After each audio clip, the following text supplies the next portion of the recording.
Hey, hola, ¿es tu primera vez aquí? O tal vez tu primera vez en un buen rato. Si es así, tal vez te estás preguntando quiénes somos exactamente y de qué se trata esta iglesia. Queremos que sepas que somos un grupo de gente ordinaria que compartimos un viaje asombroso, seguir a Cristo. Nuestra guía es la Biblia, porque es la palabra divinamente inspirada de Dios y nunca nos llevará en la dirección incorrecta. A lo largo del tiempo, esperamos que puedas ver que somos amigables y espiritualmente apasionados, y que poder conocerte es algo muy importante para nosotros. Sabemos que el camino es difícil a veces, pero trabajaremos muy duro para enseñarte verdades relevantes y prácticas, para equiparte y animarte a través de los altos y bajos de la vida. Queremos que sepas que nos preocupamos por esta ciudad y creemos que es nuestro trabajo hacerla un mejor lugar. Así que no importa quién seas o de dónde vengas, estamos muy contentos de que estés hoy con nosotros y esperamos que nos acompañes en nuestro viaje de seguir a Cristo y cumplir su plan para nosotros. Bienvenido.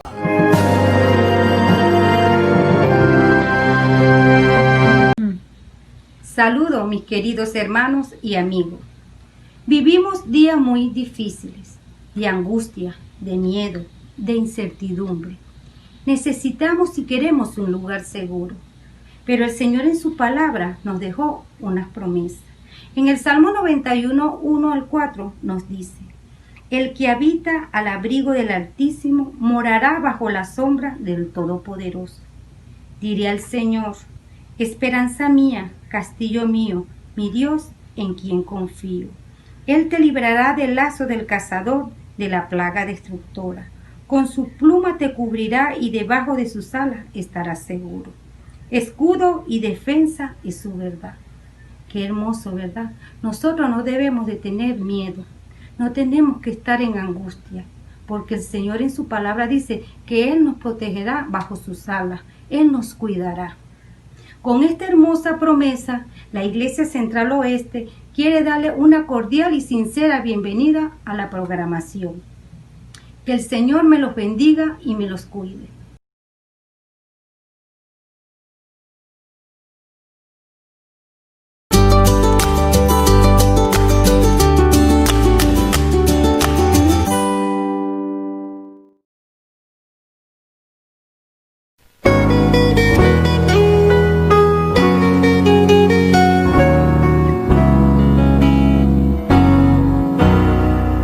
Jesús al mundo descendió, ningún pecado cometió. Al caminar el mundo aquí, se hizo nuestro Salvador. En una cruz Jesús murió, escarnio vil por mí sufrió, sin reclamar su vida dio, el sacrificio redentor. Cordero de Dios, Señor Jesús, nos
444 te esperaron, fueron tus siervos que te amaron, pues solo de ti ellos predicaron.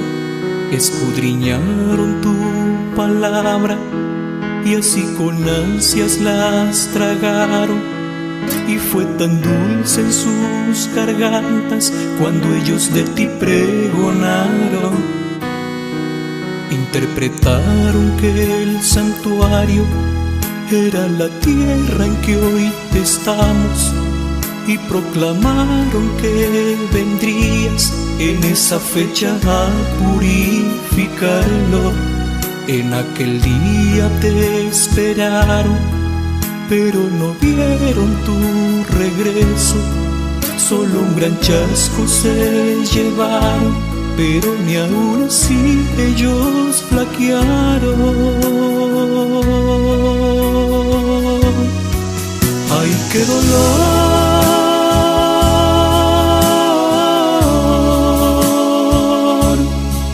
Ellos sintieron al mirar que no bajaste.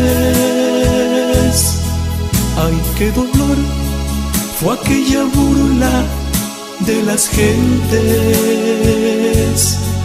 ¡Ay, qué dolor!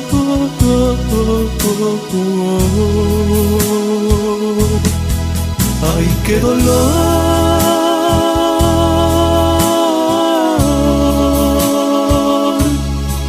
Muchos pensaron que los abandonaste. ¡Ay, qué dolor! Lo dulce amargó sus vientres. ¡Ay, qué dolor!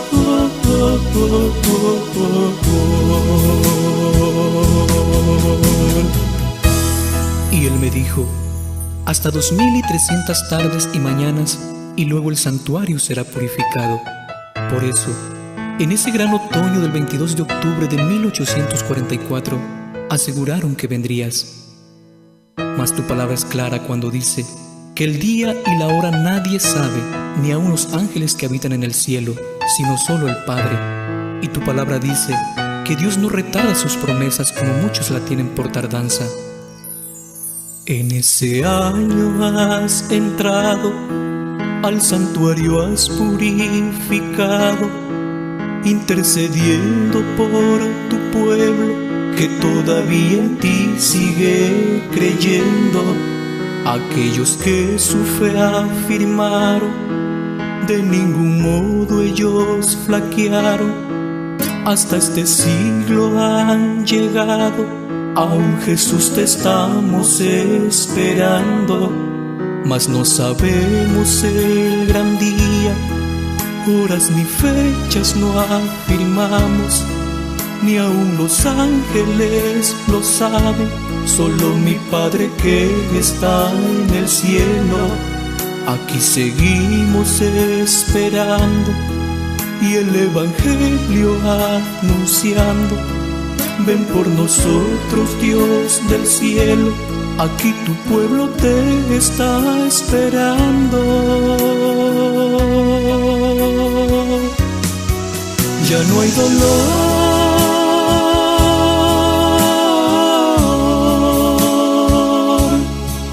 porque sabemos que Jesús pronto regresa.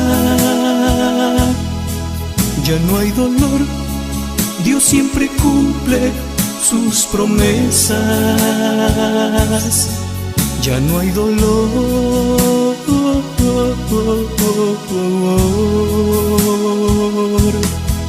ya no hay dolor,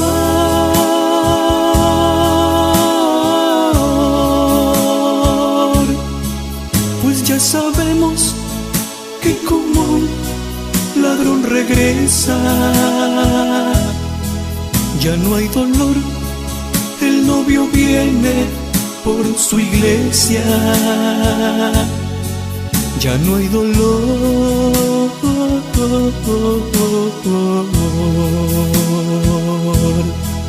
ya no hay dolor.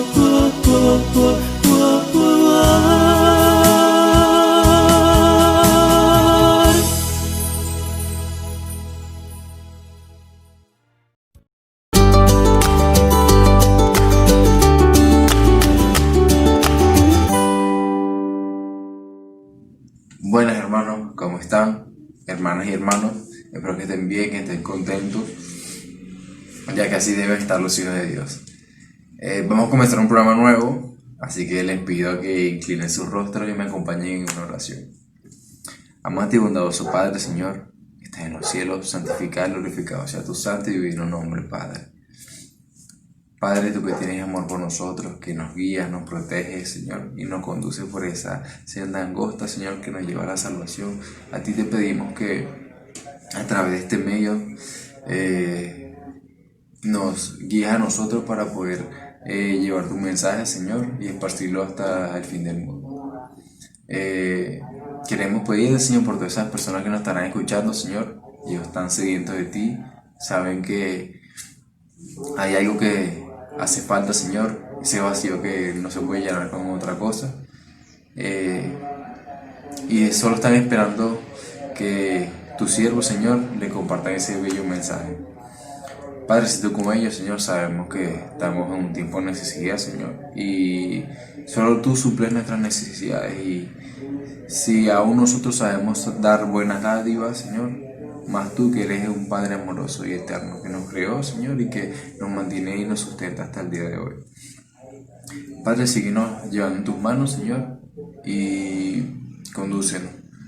Señor, muchos templos se han cerrado, pero a través de este medio esperamos llegar a esas almas que necesitan de ti. En el nombre de Jesús.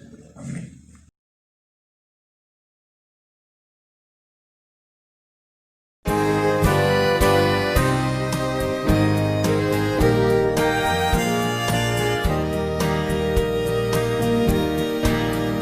Hace años escuché que Jesús volverá, con gozo acepté esa verdad.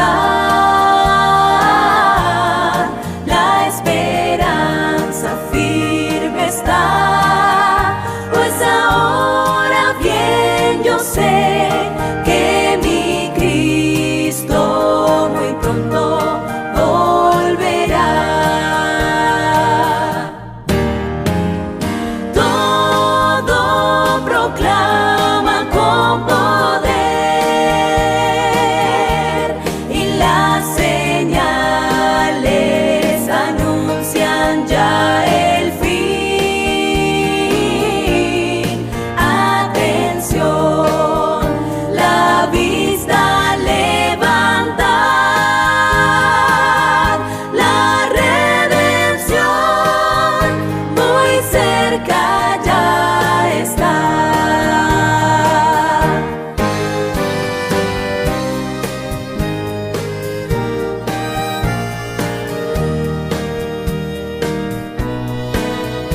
Odio y guerras por doquier, violencia y maldad.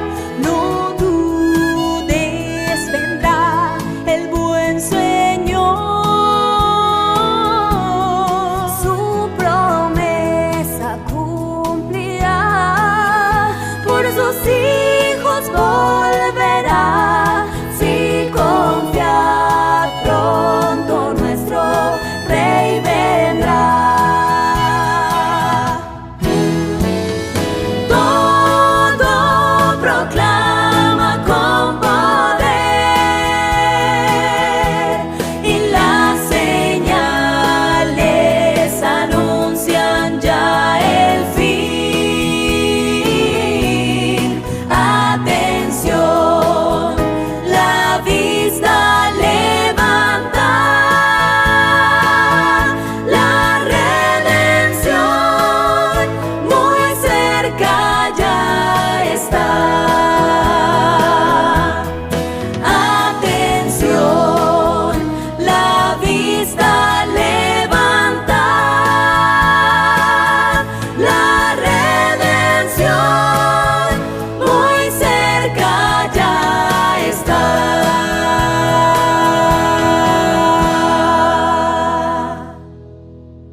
Muy buenas tardes, queridos amigos, apreciados hermanos.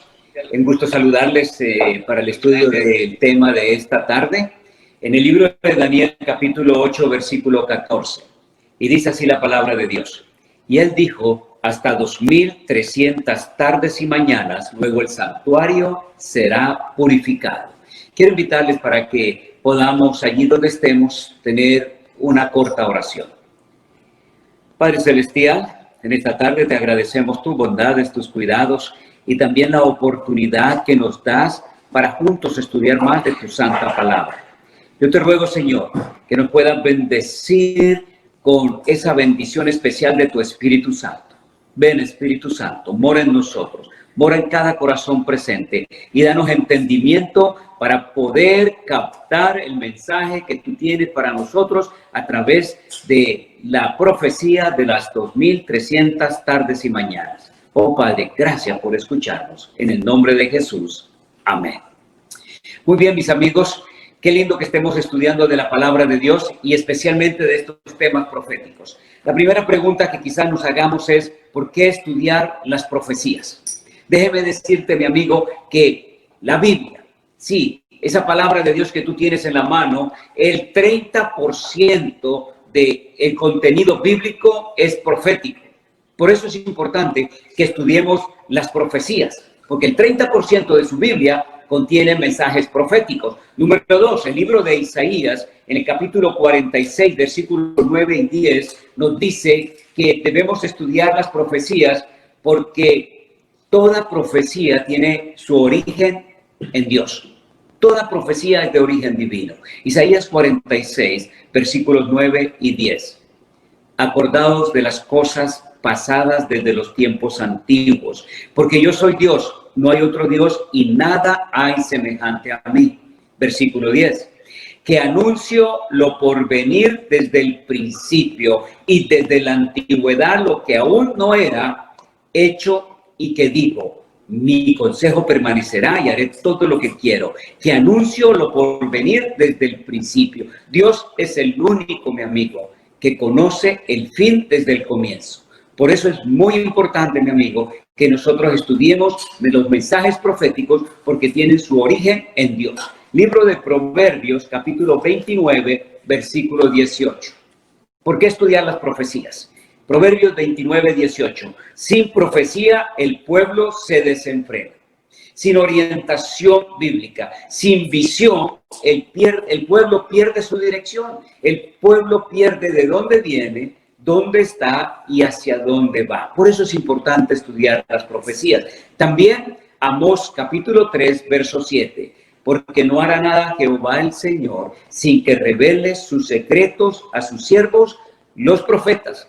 Todo lo que el Señor ha hecho, está haciendo y continuará haciendo, está revelado en su palabra a través de sus profetas. Un ejemplo, antes de que Jesús viniera por primera vez, el libro de Isaías, que fue escrito 700 años antes que Jesús viniera, nos dice que he aquí una virgen concebirá y dará a luz un hijo y llamará su nombre Emmanuel. Eso está en Isaías 7:14. 700 años antes, el profeta Isaías ya lo había profetizado. Miqueas capítulo 5, versículo 2. Pero tú, Belén, Éfrata pequeña. ¿Sí ven? Ya aquí Miqueas, 500 años atrás, estaba hablando que en Belén nacería el Mesías. También, cuando el diluvio, en el tiempo del diluvio, Matusalén era el abuelito de Noé. Y cuando Matusalén caminaba por las calles, la gente sabía que vendría un diluvio. ¿Por qué? Porque el nombre Matusalén significa el día en que yo muera, vendrá un diluvio. El día en que yo muera, vendrá un diluvio. Y así fue. Murió Matusalén, vino Noé, y entonces luego en el tiempo de Noé vino ¿qué? El diluvio. Por eso es importante estudiar las profecías, mi querido amigo, mi querido hermano. Daniel capítulo 8, verso 14. Vamos al mensaje de esta tarde. Y él dijo, hasta 2300 tardes y mañanas, luego el santuario será purificado. Es importante entender, mis amigos, que en las profecías tenemos símbolos, muchos símbolos, hermanos. Y aquí también tenemos que ver que cuando dice 2300 tardes y mañanas, en Génesis encontramos que fue la tarde y la mañana un día.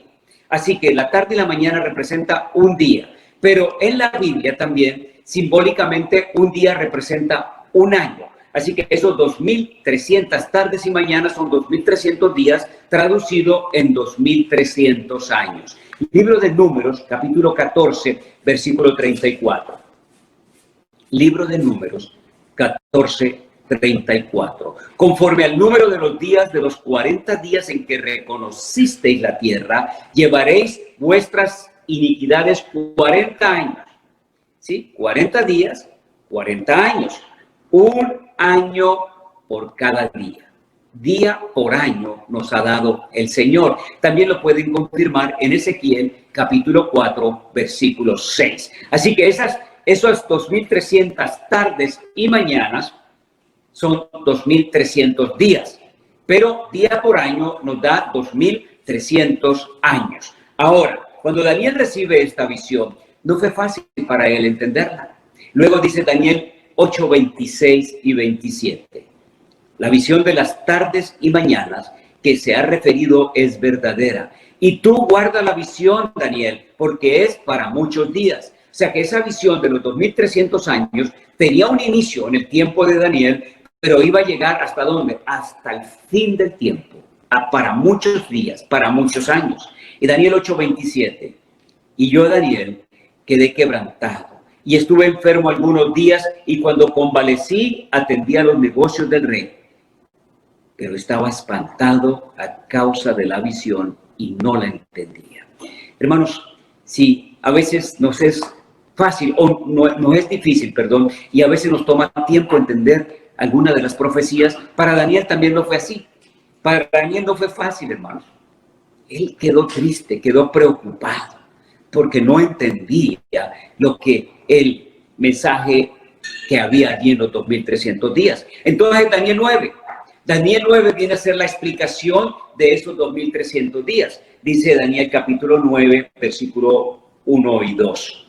En el año primero de Darío, hijo de Asuero, de la nación de los Medos, que vino a ser el rey sobre el reino de los caldeos. O sea, caldeos son los babilonios, ahora los medos persas toman el control en el año 539. Importante esa fecha, 539. En el año primero de su reinado, 539, yo, Daniel, miré atentamente en los libros el número de los años de que habló Jehová al profeta Jeremías, que habían de cumplirse las desolaciones de Jerusalén en 70 años. Jeremías capítulo 25, 11 y 29, 10 nos habla que pasarían 70 años de cautiverio y el pueblo de Israel ya estaría volviendo a su tierra, a su patria natal. Pero Daniel se entristece. Imagínate que había escuchado 2300 días, 2300 años. Daniel quedó triste. Mucho tiempo. Señor, pero yo he leído en tu palabra que son 70 años. ¿Cómo es posible, Señor? ¿Qué hemos hecho? ¿En qué hemos estado mal, Señor? Y allí entonces él vuelve el rostro al Señor en oración, dice el versículo 3, volví mi rostro a Dios, el Señor, buscándole en oración y luego en ayuno, silicio y ceniza. Y oré a Jehová mi Dios e hice confesión diciendo, ahora, Señor, Dios grande, digno de ser temido, que guardas el pacto y la misericordia con los que te aman y guardan tus mandamientos. Y allí hay una confesión de pecado por el pueblo, hay intercesión y hay un deseo de Daniel de entender por qué 2300 años. Y entonces llegamos al capítulo 9, versículo 21. Miren conmigo el versículo 21. Aún estaba hablando en oración cuando el varón Gabriel es el ángel poderoso, el ángel que sigue en jerarquía a Cristo Jesús. Ese ángel poderoso que sigue las órdenes de Dios, dice, a quien había visto en la visión al principio volando con presteza, vino a mí como a la hora del sacrificio de la tarde. Y me hizo entender y habló conmigo diciendo, Daniel, ahora he salido para darte sabiduría y entendimiento. Lo que Daniel no entendía eran los 2300 años. Y ahora viene entonces el ángel Gabriel para explicarle a Daniel el significado de esos 2300 años. Luego dice el versículo 24 al 27. Esta parte es muy importante porque es la partida de las 70 semanas, pero también es la partida de los 2300 años. Dice así, Daniel 9:24. 70 semanas están determinadas sobre tu pueblo y sobre tu santa ciudad para terminar la prevaricación, poner fin al pecado y expiar la iniquidad, para traer la justicia perdurable y sellar la visión y la profecía y ungir al santo de los santos. Aquí Daniel está atento. Gabriel está explicando. Él empieza a decirle, mira Daniel, 70 semanas que tú leíste en Jeremías, ¿sí? Esas 70 semanas están determinadas sobre tu pueblo. ¿Cuál era el pueblo de Daniel? Los judíos. Ese pueblo de Israel, sobre ese pueblo estaban determinadas 70 semanas. Determinadas quiere decir cortadas. O sea que son parte de una profecía mayor. Y esa profecía mayor son los 2300 años. Esa parte es muy importante entenderla. Si ponemos en el tiempo, ¿sí? 2300 años. De esa parte vamos a tomar un pedazo que se llama 70 semanas. Y esas 70 semanas era para los judíos, para el pueblo de Daniel. Es importante. Y luego dice que de esas 70 semanas, dice que pasarían 7 semanas para la reconstrucción del templo y de los muros, y luego 62 semanas hasta el ungimiento o el bautismo del Mesías. Versículo 26. Después de las 62 semanas, se le quitará la vida al Mesías, mas no por sí, y el pueblo de un príncipe que ha de venir destruirá la ciudad y el santuario. Déjenme explicarles brevemente aquí, mis amigos. ¿Sí? Aquí tenemos lo que es la profecía de los 2300 días o las 70 semanas. Sí, yo espero que ustedes la puedan ver allí en casita, por favor. Sí, ahí está. Vamos a ver cómo lo podemos explicar aquí, correr un poquitito acá. Muy bien. Primeramente, hermanos, hay una orden para reconstruir a Jerusalén. Y esa orden la da el rey Artajerjes. Con esa orden se da inicio a la reconstrucción del templo. Si usted va a Esdras capítulo 7, versículo 7, ahí está. Eso es año 457. Y pueden leer también Esdras 7, 12, 13 y Esdras 7, 25. Porque con la reconstrucción de Jerusalén viene también la restauración del gobierno, la restauración también del servicio religioso. Todo eso tiene que ver con el inicio del decreto de Artajerjes de que sea restaurada Jerusalén, reconstruida. Entonces pasan 7 semanas. Esas 7 semanas nos llevan al año 408. En el año 408 se termina la reconstrucción de la ciudad y del muro del templo de Jerusalén. Allí ya queda Jerusalén restablecida. 7 semanas. Ahora dice que pasarían 62 semanas hasta el ungimiento del Mesías, o sea, el bautismo de Cristo Jesús. Ese bautismo de Cristo Jesús, si usted va a Lucas capítulo 3, puede leer Lucas 3, 1 y 2, y Lucas 3, 21 al 23, cuando Juan el Bautista estaba bautizando en el río Jordán, allí dice que era en el año 27 después de Cristo. Ahora usted dirá, pero 7 semanas se reconstruye el templo, 62 semanas hasta el bautismo de Jesús, hay 69 semanas. ¿Nos falta qué? Una semana. Sí, muy bien, nos queda una semana. Y la Biblia nos dice que por una semana se terminará el sacrificio, la prevaricación, se purificará también la contaminación de todo pecado. ¿Cómo es que se va a dar fin al pecado? A través de la muerte de Cristo Jesús. Esa muerte de Jesús fue en el año 31, a la mitad de la semana. Del año 27 al año 34 es una semana que significa 7 años. 27 más 7 da 34. Y si usted ve, la mitad de 7 es 3 años y medio. Jesús es bautizado en el 27, a los 3 años y medio, en el año 31, Jesús da su vida por nosotros en la cruz del Calvario. Y por esa muerte es que se le pone fin al pecado. Y luego queda media semana más. Y esa media semana más es la que nos lleva al año 34, cuando se termina el tiempo de gracia para la nación judía. Como nación, en el año 34, ellos desechan a Jesús como su único Salvador, y como nación, ellos entonces deciden apartarse del plan de gracia de salvación. Ahora, quiero leerlo una vez más en Daniel 9, por favor, versículo 26.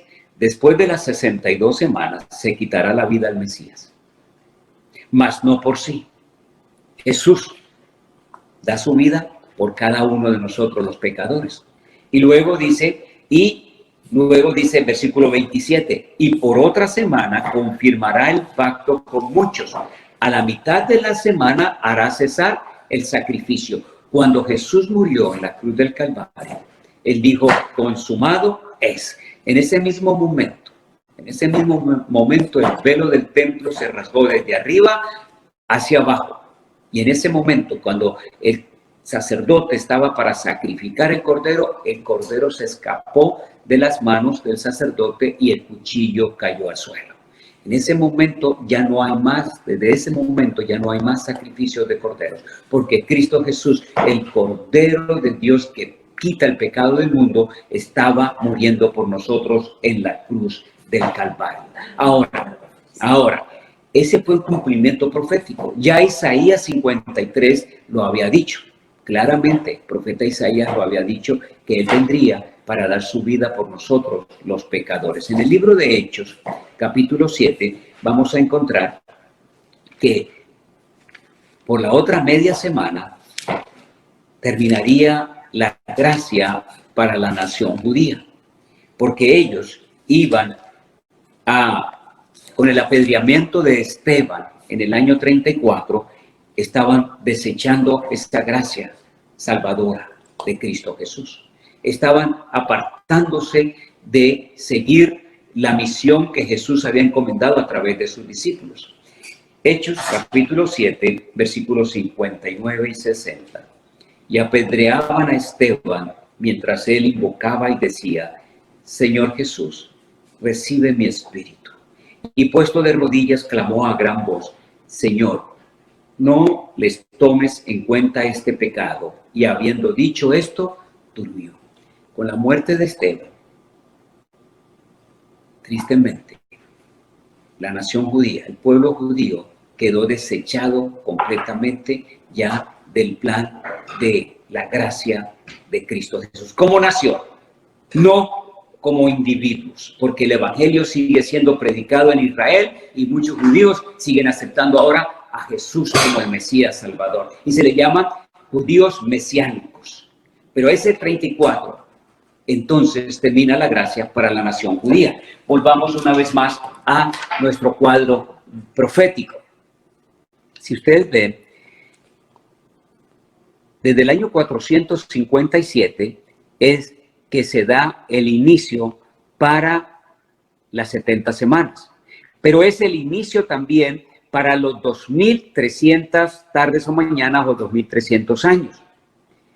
Si usted suma desde el año 457, 2300 años, te va a llevar al año 1844, que está acá, 1844. Después del año 34 pasarían 1810 años, cuando se empezaría a predicar el evangelio a los judíos. Y ustedes saben que después del año 34, Pedro fueron los primeros de llevar la predicación ya a otras naciones, a Tesalónica, a Filipo, a Colosas, y allí pasó a Asia, pasó a Europa, y de allí pasó a Estados Unidos, y de Estados Unidos llegó el evangelio a Colombia, a Venezuela, a México, a El Salvador, a Puerto Rico, a todas partes del mundo, siendo nosotros ahora conocedores de esta verdad por la predicación a los gentiles. Ahora, la pregunta es, ¿qué pasó en el año 1844?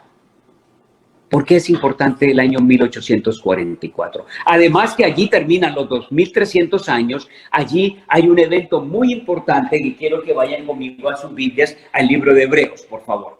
Libro de Hebreos, capítulo 10. Vamos a leer desde el capítulo 8. Ese sería otro tema, el poder estudiar en cuanto a la purificación del santuario. ¿Sí? El comienzo de un juicio en el cielo. Hebreos capítulo 8. Brevemente, mis amigos. El santuario terrenal tenía dos compartimentos, el lugar santo y el lugar santísimo. En el lugar santo todos los días el sacerdote ministraba, pero en el lugar santísimo era una sola vez al año y se le llamaba el día de expiación o el Yom Kippur. Levíticos capítulo 16 nos lo explica claramente. Entonces, dice Hebreos, ahora en el Nuevo Testamento, refiriéndose a Jesús como nuestro gran sumo sacerdote que está ministrando no en el santuario terrenal, sino en un santuario en el cielo. Dice Hebreos capítulo 8, versículo 1 y 2. Ahora bien, el punto principal de lo que venimos diciendo es este: que tenemos tal sumo sacerdote, el cual se sentó a la diestra del trono de la majestad en los cielos, ministro del santuario y de aquel verdadero tabernáculo que levantó el Señor y no el hombre. Déjenme explicarles, mis queridos amigos, hay un santuario en el cielo. Sí, hay un santuario literal, porque ese santuario fue el modelo para el que construyó Moisés en el desierto. El santuario del desierto era solamente una sombra del verdadero que está en el cielo. Ahí mismo Hebreos 8:5, los cuales sirven a lo que es figura y sombra de las cosas celestiales, como se le advirtió a Moisés cuando iba a erigir el tabernáculo, diciendo: mira, haz todas las cosas conforme al modelo que se te ha mostrado en el monte. Cuando Moisés subió al monte de Sinaí, no solamente recibió los mandamientos, él recibió también allí el modelo, recibió la maqueta, diríamos, de cómo debería construir el santuario terrenal. Ahora, hermanos, como les dije anteriormente, cada día ministraba el sacerdote en el lugar santo. Eso era como una ilustración de cómo Dios iba a bregar con el pecado, ¿sí? Y entonces había una transferencia, ¿sí? El pecador transfería el pecado al corderito. El corderito lo transfería en la sangre que la llevaba el sacerdote al lugar santo. Y el velo que dividía el lugar santo del lugar santísimo, allí era asperjada la sangre. ¿Y qué ocurría con ese velo, con el santuario? Estaba siendo contaminado y era necesaria una purificación. Y esa purificación o limpieza se llevaba a cabo en el gran día de expiación. Y por eso cuando dice 2300 tardes y mañanas, luego el santuario sería que purificado. Al hablar el santuario no es la tierra, mis amigos. No, ese santuario es ese santuario celestial. El santuario donde Cristo Jesús está ministrando a favor tuyo y a favor mío. Hebreos capítulo 9, brevemente. Hebreos 9:7. 9:6. Vamos a leer desde el versículo 6. Pero en la segunda parte, solo el sumo sacerdote una vez al año.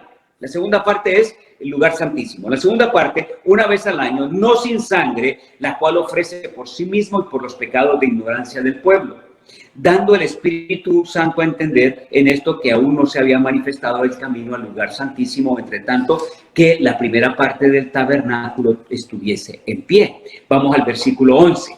Pero ahora, ya estando que presente Cristo, sumo sacerdote de los bienes venideros, por el más amplio y más perfecto tabernáculo, no hecho de manos, es decir, no de esta creación, y no por sangre de machos cabríos ni de becerros, sino por su propia sangre, entró una vez para siempre en el lugar santísimo, habiendo obtenido eterna redención. Ahora, hermanos, Cristo Jesús en esa purificación del santuario, en 1844, comenzó una obra especial en el lugar santísimo. Sí, y esa obra es la que conocemos del Antiguo Testamento como la obra de expiación o como el gran día de ajuste de cuentas, como un día de juicio, ¿sí? Como un día que allí Jesús está llevando los pecados de todos nosotros y necesitan ser ¿qué? Purificados. ¿Y cómo vendría esa purificación? A través de la apertura de los libros en los cielos. Dice, expiar es eliminar todo registro de pecado en el santuario celestial. Eso es expiar, eliminar todo registro de pecado. ¿Y dónde están registrados? En los libros. Así que cuando ese juicio comienza, es cuando el anciano de días se sienta y Cristo Jesús, nuestro mediador, nuestro intercesor, se presenta por nosotros y dice que los libros son abiertos. Y cuando los libros se abren es porque hay un inicio de ¿qué? De juicio. Un inicio de juicio. Y miren conmigo Apocalipsis capítulo 14, versículo 6. Miren conmigo Apocalipsis capítulo 14, versículos 6 y 7. Vi volar por en medio del cielo a otro ángel que tenía el evangelio eterno para predicarlo a los moradores de la tierra, a toda nación, tribu, lengua y pueblo, diciendo a gran voz, temed a Dios, dale gloria, porque la hora de su juicio ha llegado. En otras versiones dice, porque un juicio ha comenzado. Ha comenzado. Así que en 1844 es lo que nosotros conocemos el inicio del juicio investigador. Hermanos, amigos, no se hace un juicio hasta que no se investigue la parte implicada. Todo juicio final tiene un proceso investigativo. Y eso es lo que está ocurriendo desde 1844. Cuando dice 2300 tardes y mañana luego el santuario sería purificado, es que al cumplimiento de los 2300 años, en 1844, ha empezado una etapa de purificación del santuario a través de un juicio investigador. Hermanos, al escuchar la palabra juicio, no debe darnos temor. No. Primero, porque nuestro abogado es Cristo Jesús. Hijitos míos, estas cosas os escribo para que no pequéis. Pero si alguno hubiere pecado, abogado tenemos para con el Padre, a Jesucristo el justo. Hermanos, Jesús es nuestro Salvador. Jesús es nuestro sustituto, pero Jesús es nuestro abogado. Él es nuestro intercesor, nuestro mediador. Él toma nuestros casos, Él presenta sus manos. Por eso, mi amigo, no hay nada mejor que en esta hora aceptar a Jesús como nuestro Salvador. Porque Él presenta sus manos en favor tuyo y en favor mío. Ahora usted dirá, ¿pero por qué un juicio investigador? Brevemente, cuando Adán y Eva pecaron, ellos se escondieron. Ellos huyeron de la presencia de Dios. Todo el que comete pecado siente pena, siente tristeza, siente algo y se esconde. Se esconde. Y Adán y Eva se escondieron. ¿Dios sabía lo que ellos habían hecho? Sí. Dios sabía. ¿Y por qué Dios viene preguntando? Adán, ¿dónde estás? Adán, ¿qué has hecho? ¿Sí ve el proceso de la investigación? Aquí hay una investigación, mi amigo. Jesús investiga a Adán y a Eva, pero no a la serpiente. Para ella no hay investigación. Para ella va a haber sentencia. Entonces, cuando Dios investiga a Adán y a Eva, entonces coloca sobre Adán y Eva vestiduras de pieles, símbolo del Cordero de Dios que vendría para quitar el pecado de ellos. Hermanos queridos, el proceso de investigación es para los que hemos creído en Jesús, los que hemos aceptado a Jesús como nuestro Salvador. Es para vindicar el carácter de Jesús y vindicarnos a nosotros como sus hijos. ¿Sí? Dios está haciendo este proceso de investigación. No tenemos que tener temor. No. Confiemos en Él. Amémoslo más, estudiemos más su palabra, que cuando termine el proceso de investigación, entonces Él vendrá por nosotros. Él vendrá para darnos ¿qué? La recompensa, porque el juicio ya fue hecho. Apocalipsis 22:10. Esa parte es importante, porque nosotros pensamos que el juicio va a ser cuando Jesús venga. No, mi hermano, no. Apocalipsis 22:10 dice, Apocalipsis 22:11, perdón. Apocalipsis 22:11 y 12. cuando el juicio termine o el tiempo de gracia, el que es injusto sea injusto todavía. El que es inmundo sea inmundo todavía. Y el que es justo practique la justicia todavía. Y el que es santo santifíquese todavía. He aquí, dice el Señor, yo vengo pronto y mi galardón conmigo para recompensar a cada uno según sea su obra. Cuando Jesús venga, viene a recompensar. Ya está hecho el juicio a favor de los hijos de Dios. Así que, mis hermanos, desde 1844 al término de los 2300 años, tú y yo estamos bajo un juicio. Este mundo está bajo un juicio. Hermanos, pero confiemos. El Señor, nuestro abogado, es Cristo Jesús. Y Él vendrá con su galardón para recompensarnos a cada uno según sus obras. Que Dios nos bendiga, mis hermanos. Que Dios nos siga ayudando al seguir estudiando estos temas proféticos. Un abrazo para todos y que podamos seguir siendo fieles hasta el día de su venida. Muy bien, queridos hermanos, después de haber escuchado este maravilloso sermón de las 2300 tardes y mañanas por el hermano Enoc Calderón, vamos ahora en este momento a tener una palabra de oración. Oremos. Señor y Dios que estás en las alturas de los cielos, alabado y glorificado sea tu nombre, oh Altísimo. Padre bueno, te damos gracias por este mensaje, Señor, que tú nos traes a través de nuestro hermano. Gracias, Señor, porque a pesar de los problemas que hemos tenido a nivel mundial, sabemos que tú estás con cada uno de nosotros. Sabemos que no nos has abandonado y sabemos que nos seguirás ayudando, Padre, hasta lo último de la tierra. Te pedimos, oh Dios, que nos sigas dando las fuerzas para poder seguir adelante, Señor. Gracias por tantas cosas, tantas maravillas que tú haces por cada uno de nosotros. Bendice nuestro país. Bendice a cada hermano de tu iglesia, Señor. Bendice a cada familia y guárdalos de todo mal hoy y siempre, Padre. Gracias, Señor, nuevamente. Perdona nuestra falta y nuestros pecados. Y si hay algún enfermo de tu pueblo, sánalo, Señor, con tu poder. En el nombre de Jesús. Amén y amén.